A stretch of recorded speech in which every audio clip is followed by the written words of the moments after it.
Sean todos bienvenidos a una nueva emisión del Observatorio MIPE. En esta ocasión estaremos analizando y compartiendo con ustedes los principales resultados obtenidos a través de nuestra investigación Índice de Confianza MIPE del último trimestre del año 2022. Agradecemos con especial énfasis a nuestras marcas aliadas SAC Integral y FUSAE, así también como al staff de investigadores económicos que sin ellos no fuera posible poder tener los principales resultados y lo que vamos a compartir con ustedes. Cuando hablamos de índice de confianza, nos referimos a la visión que cada uno de los microempresarios tienen a la situación económica de nuestro país, condensando cuáles son sus proyecciones a futuro y cuáles serían las oportunidades que gobiernos, entidades o fundaciones puedan ocupar para generar estrategias, ya sea público y privado, o que sirva de punto de partida para generar estrategias que impulsen a este sector económico. En nuestra investigación hicimos un total de encuestas a 845.347 empresas, las cuales aportaron desde su visión qué es y cómo se encuentra la economía actualmente. Con ustedes estará compartiendo Francisco Goche los principales resultados obtenidos de la investigación, así también nuestros comentaristas, el doctor Ricardo Pectés, el licenciado Carlos Acevedo y el licenciado Dimas Quintanilla. Gracias, Javier. Felices pues de estar nuevamente con ustedes y poder compartirles un nuevo estudio, el 11º estudio trimestral relacionado a lo que es la dinámica del clima de confianza de la micro y pequeña empresa no formal en El Salvador, en el cual pues tenemos la satisfacción de poder ir midiendo cada 3 meses cómo está el desempeño de la economía de las empresas que conforman este segmento de mercado a nivel nacional. Y pues no hay mejor satisfacción que la que traemos en este día, en el cual pues vemos unos resultados muy positivos al cierre del ejercicio 2022. Recordarles que el índice de confianza lo que busca es tener una visión acerca de cómo perciben y cómo han vivido los empresarios de la micro y pequeña empresa la situación y expectativa de sus negocios, que al final eso en suma se traduce en una síntesis de opinión sobre la situación económica del país, como también pues esta visión nos permite identificar áreas que requieren políticas, medidas de atención por parte del gobierno, las instituciones financieras y aquellas instituciones técnicas que apoyan a la micro y pequeña empresa. En cuanto a la situación actual, que es el primer elemento del índice de confianza, tenemos la satisfacción de decirles de que este trimestre es el que muestra el mejor resultado, con un indicador de 41.1, lo que en términos sencillos se traduce en que la opinión de los empresarios que manifestaron haber tenido un trimestre 4 2022 optimista, satisfactorio, favorable, superaron en un 41.1 a aquellos que manifestaron que su situación fue desfavorable. Luego el siguiente indicador, que es la expectativa, es decir, cómo prevén ellos que estará el primer trimestre del año 2023, el 53% es el resultado que nos arroja el indicador, traducido a que el empresario, la proporción de empresarios que manifestaron que esperan una situación mejor que el trimestre anterior, superan en un 53% a los que manifestaron que la situación puede ser peor. Esto pues se traduce en síntesis en un clima de confianza de 47, ya al hacer la combinación tanto de la situación como de la expectativa, que nos posiciona en una banda de nivel de confianza empresarial optimista, en la cual los empresarios, podemos decir, prevén que la marcha de sus negocios va por buen camino, que es un momento propicio para la inversión, que es un momento propicio para generar empleo, un momento propicio para poder incrementar también la producción en el caso de aquellas empresas que se dedican a la transformación de materias primas. Como resultado final, el índice de confianza empresarial, que es el que estamos midiendo con base a 100, recordemos que tenemos el trimestre 1 del año 2021, el periodo base 100, pues este último resultado al cuarto trimestre de 2022 nos deja posicionados con un índice de 109, es decir, 9 puntos por arriba de lo que es el periodo base que les comentaba anteriormente. Y en cuanto a los inhibidores, que son los elementos que medimos aquí, que principalmente detienen el desarrollo de las micro y pequeñas empresas, podemos ver que las dificultades financieras para operar los negocios han quedado, digamos, establecidas ya prácticamente en un indicador del 37% de los empresarios que manifiestan que tienen esas dificultades. Y vemos con muy buenos ojos el hecho de que hay una disminución en el lado de la afectación delincuencial. Hace un año veíamos que era el 20% de los empresarios a diciembre de 2021 que manifestaban que se veían afectados en sus negocios por la delincuencia, y afortunadamente hoy, un año después, al cierre del 2022, únicamente un 4% nos ha manifestado que se encuentra con esta dificultad. En síntesis, podemos decir al final que el 91.9% de los empresarios han manifestado que sus negocios funcionaron con normalidad o mejor que lo que fue el tercer trimestre del año 2022. Esa es la situación que ellos han expresado en sus respuestas a la encuesta al cierre del ejercicio 2022.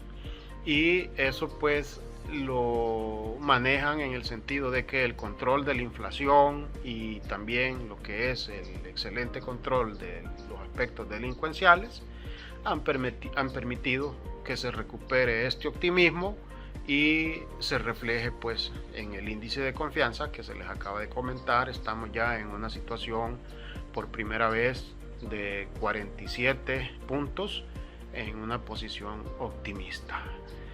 Así que esperemos que esto continúe con esa buena marcha en el año 2023. Son datos muy positivos, información muy importante, el poder saber que la micro y pequeña empresa inicia un nuevo ejercicio el año 2023 con una situación optimista, con un nivel de confianza optimista.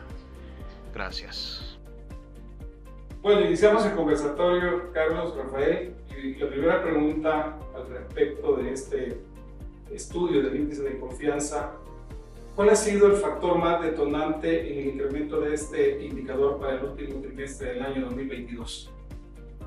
Puede comenzar cualquiera de los dos. Bueno, muchas gracias, Carlos Dimas.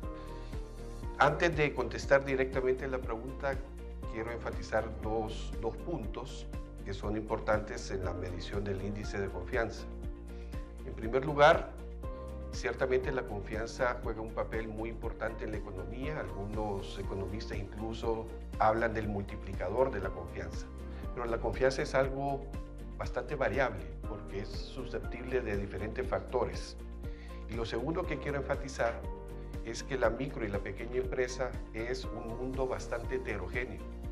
Ahí tenemos desde vendedores de mangos, que puede estar en una esquina, hasta una empresa más o menos formal, y entran dentro del universo de la micro y pequeña empresa. Por lo tanto, es importante diferenciar. El índice muestra, en términos generales, un incremento en el cuarto trimestre, pero el índice está compuesto de dos subcomponentes: la situación actual, que sí tiene un aumento, y la expectativa, su nivel del cuarto trimestre es más bajo que la que tenía en el tercer trimestre. Por lo tanto, lo que mueve más ha sido lo de la situación actual. Y, por otra parte, si vemos la descomposición o los resultados del índice por los segmentos de microempresas, vamos a tener que la microempresa de subsistencia tiene una disminución leve, la pequeña empresa tiene una disminución y las que crecen y hacen que el índice en su conjunto aumente es la microempresa de acumulación simple y ampliada. Gracias. Carlos, ¿quieres agregar algo? Sí, bueno, a mí me parece que el propio informe señala dos respuestas que los entrevistados de la muestra han dado para explicar el cambio de percepción en el nivel de confianza, que es bastante notable. Y las dos explicaciones principales que ellos dan son las medidas de política económica adoptadas para, digamos, amortiguar el impacto de la inflación global. Y la segunda, el clima de seguridad sensiblemente distinto que se ha generado a partir de, bueno, de la política de seguridad del gobierno. Los empresarios, ellos mismos han señalado esas dos variables o esos dos factores como las explicaciones principales del cambio de la atmósfera y del cambio del clima de confianza. Me llamó la atención pues que eso saliera de la propia encuesta. Y no se animan a decir cuál de los dos es el que tiene mayor incidencia en el índice o el cambio de percepción de... Yo en lo personal, ya viendo las cosas como economista, yo la parte del impacto de las políticas de amortiguamiento o amortiguación, yo en lo personal no lo veo mucho, así que yo creo que eso es más como asimilación del discurso oficial. Lo del clima de seguridad yo sí veo un cambio radical, no solo a partir de toda la evidencia anecdótica que se había venido acumulando y que confirma a mí, cuando leí esos resultados, dije, bueno, esto confirma totalmente la evidencia anecdótica, incluso el reportaje del Faro, o sea, Faro reconociendo que ya las pandillas han sido desestructuradas y desarticuladas, creo que es importante. Otra cosa es que el tema de la seguridad, que es mucho más complejo, ya se haya resuelto todo. Creo que yo no llegaría a ese extremo. Pero el primer paso para sacar de las calles a la mayoría de los sicarios, yo creo que eso sí es y la caída de las extorsiones, ¿verdad? Que se refleja también en la encuesta, sobre todo por ejemplo, en el caso del transporte. Pero yo creo, para mí ese sería el principal factor que hace la diferencia. Sí, porque la inflación, aun cuando se haya moderado, sigue en niveles relativamente altos y eso golpea doblemente a las empresas. La golpea vía costos y lo golpea porque afecta el poder adquisitivo de las personas, y sobre todo cuando la inflación está tan centrada en los alimentos, los hogares también hacen reajustes en sus gastos, entonces ese impacto está ahí, ¿verdad? Perfecto, gracias.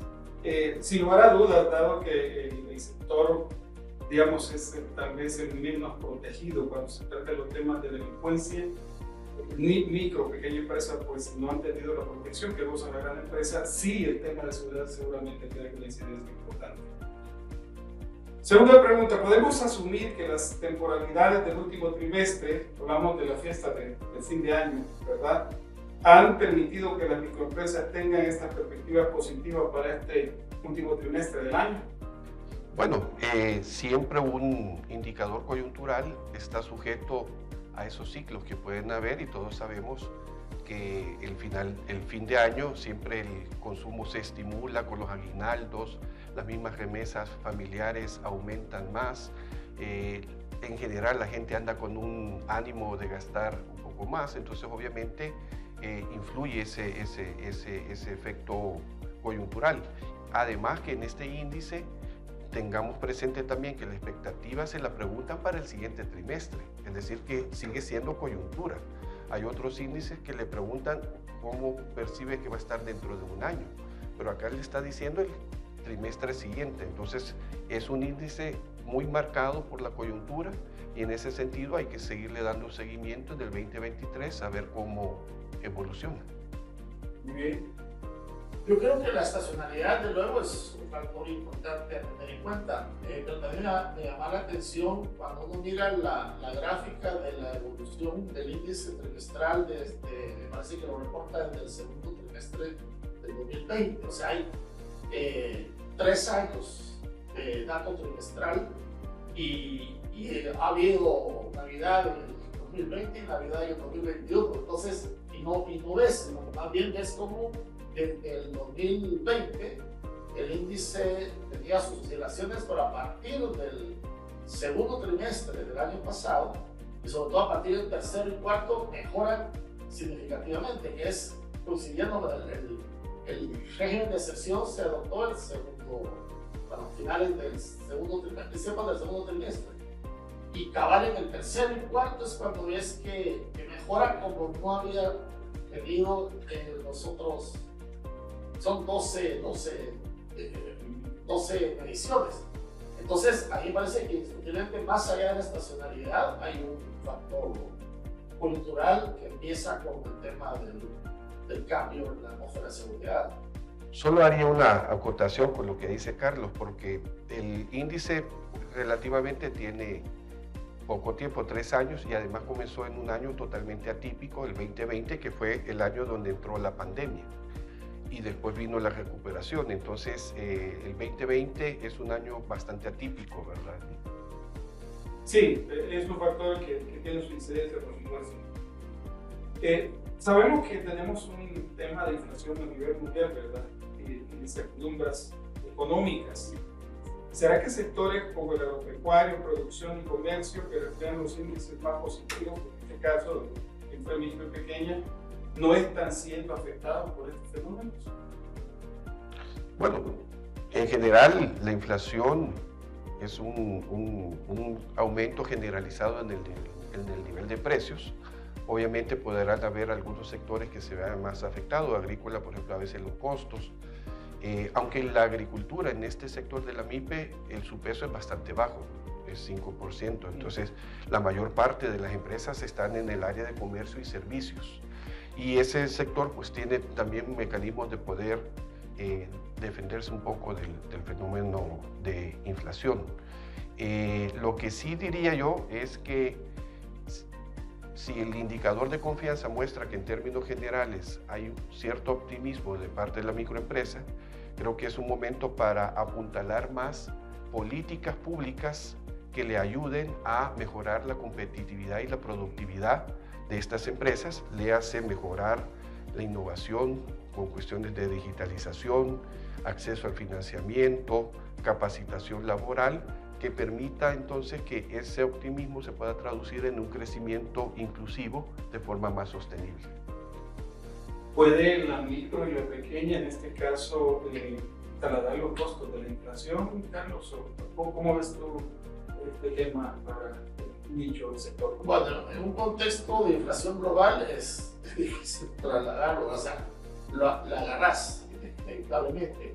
Ahora, me llama la atención dentro del optimismo general del sector microempresa que el más optimista es el agropecuario y el segundo es el transporte. Bueno, el transporte me parece de nuevo una confirmación del tema de seguridad. O sea, el sector transporte era el que sufría más el flagelo de las pandillas. Entonces no me extraña que sea, que se siente como más aliviado, digamos, de que ya no están sufriendo extorsión. Me llamó la atención que los más optimistas, aunque como bien dice Rafa, es proporcionalmente una parte pequeña el sector agropecuario. Porque por otro lado, de la inflación general, la inflación de los alimentos ha sido más o menos el doble de la inflación general. No sé si eso se deba a que, bueno, ya no producimos mucho alimento, pero quizá lo poco que se produce también se ha beneficiado de que ahora lo venden más caro. Entonces, no sé si de ahí venga el optimismo relativamente más alto de los microempresarios en el sector agropecuario. Pero sí me llamó la atención que ellos dos aparecieran de primero y luego viene el comercio y de último los servicios, como al menos optimista, ya viéndolo desagregado por sector económico. Sí, y el sector agropecuario micro efectivamente es productor de alimentos fundamentalmente, ¿verdad? Entonces probablemente sí tenga el incremento de precios algún beneficio para ellos y por eso tal vez tengan una perspectiva un poco optimista a pesar de la inflación, porque no puede, tal vez, yo en lo particular no puedo entenderlo de otra manera. Aunque tiene que pagar eso más caro, o el fertilizante más caro, pero venden más caro, ¿no? Probablemente su margen de ganancia mejora un poco. Sí. Probablemente por ese tema. Pero siempre hay que tener cautela, como digo, porque es apenas el 5%, entonces no sé qué tan representativo sea dentro de esa muestra. Habría que hacer un estudio más amplio si uno tuviera ese interés del sector agropecuario para ahondar.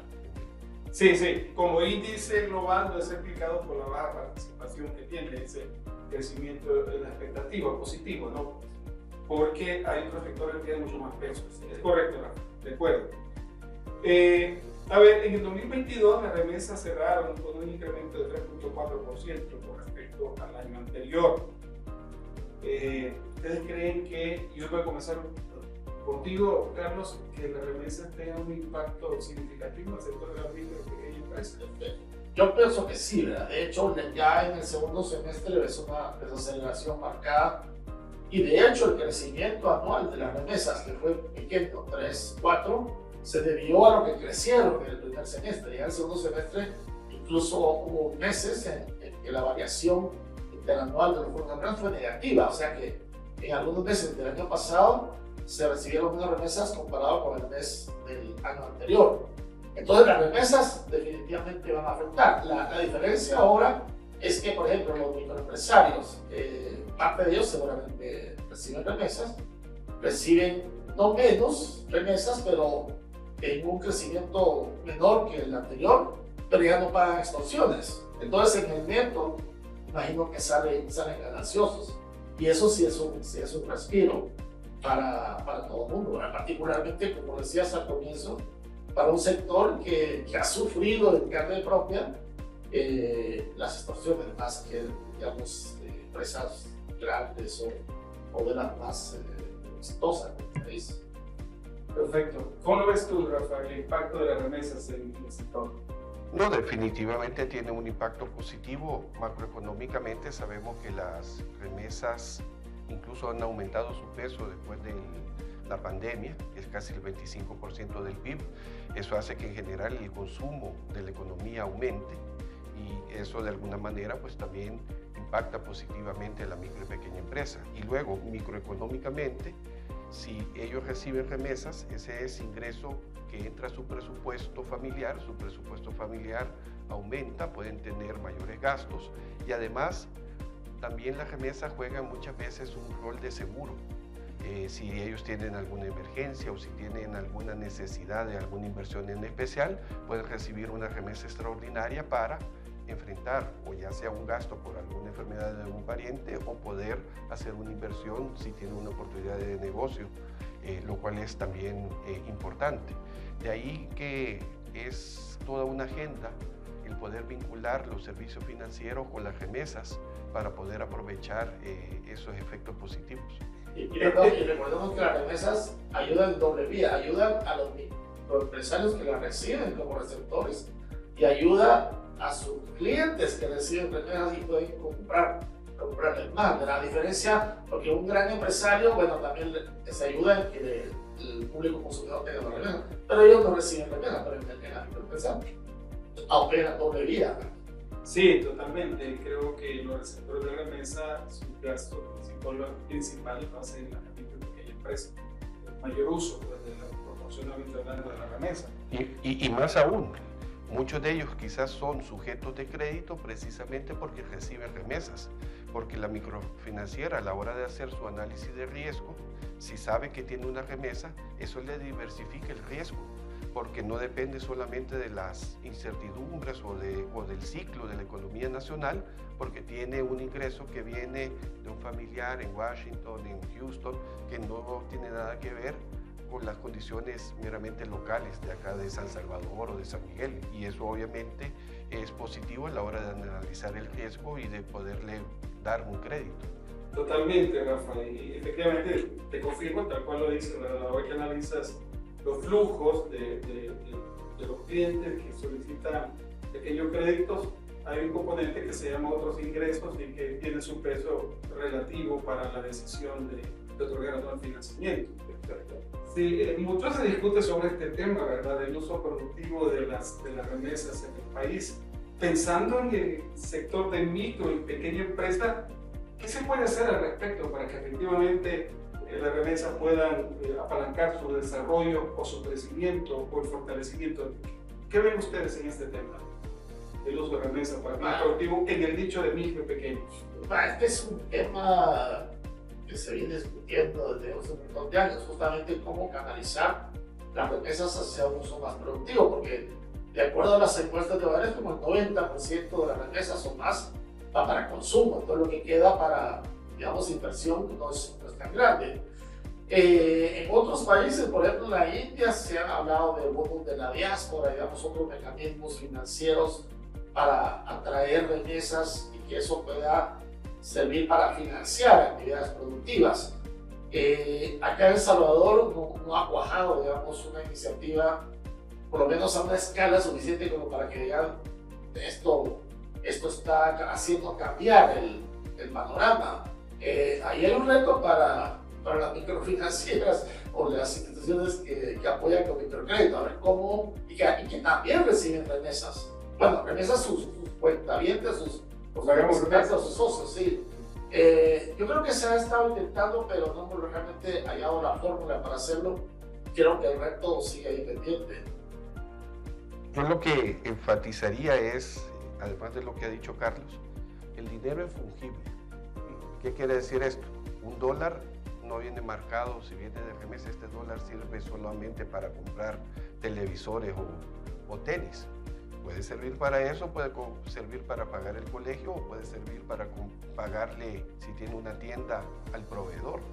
Entonces, en la medida de que la micro y pequeña empresa tenga mejores oportunidades y ella misma mejore también su competitividad a través de una mejor digitalización, a través de acceso a financiamiento, haría que mayor flujo del dinero con el que cuentan se va a ir también para esos fondos productivos. Perfecto. Pero no cabe duda que si el comportamiento de la remesa tiene una incidencia positiva en la expectativa y en la percepción que los clientes tienen, y la medida que esta se sostenga, aunque su crecimiento sea menor o sea mínimo, pues siempre sostiene. Es un pilar que tú lo decías, Rafa. Creo que el último dato es 26% del PIB representa la remesa.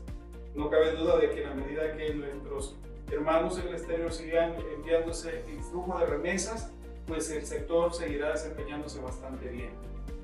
Ahora, según las perspectivas económicas para este año, se prevé que la inflación mundial disminuya de 8.8% a 6.6%, es decir, pase de 8.8% el año 2022 a 6.6% en este 2023.